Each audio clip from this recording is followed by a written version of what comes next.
you're making your Christmas pudding on Stir-Up Sunday, traditionally 5 weeks before Christmas, or just trying to get ahead, this pudding will certainly get you in the mood for Christmas.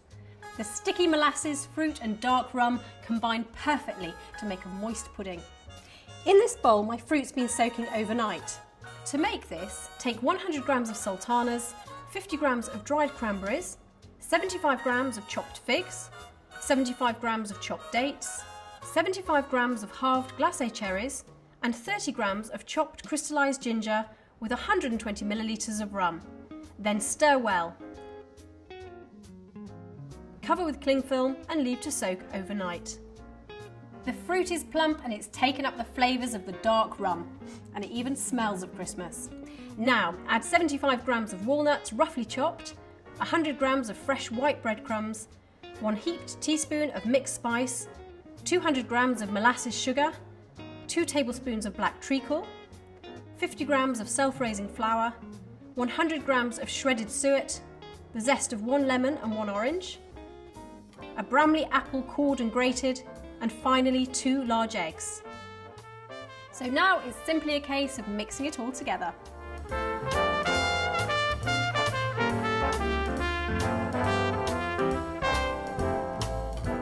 Next, you need to grease a 1.2 litre pudding basin and line the base with a disc of greaseproof paper.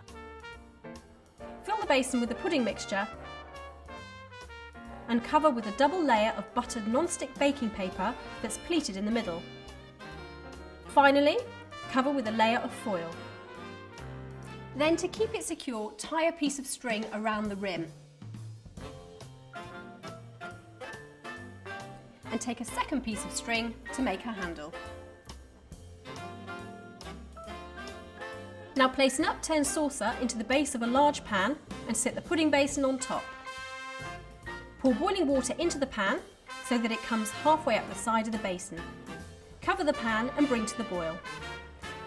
Once boiling, reduce the heat to a simmer and cook for 5 hours, topping up with boiling water when necessary. You must check regularly that it hasn't dried out. After 5 hours, remove the baking paper and foil and insert a skewer to check it comes out clean. That way you'll know it's ready. Now, I've cooked this on the hob, but you could cook it in the oven. Simply place the pudding basin into a roasting tin and add boiling water until it's halfway up the side of the basin. You need to cook it for 5 hours at 160 degrees C, but remember, check that water level is still right. Finally, invert the pudding onto a serving plate, peel off the disc of baking paper, dust with icing sugar and decorate with holly. Delicious, served with brandy butter, a dollop of cream, or on its own. Christmas pudding.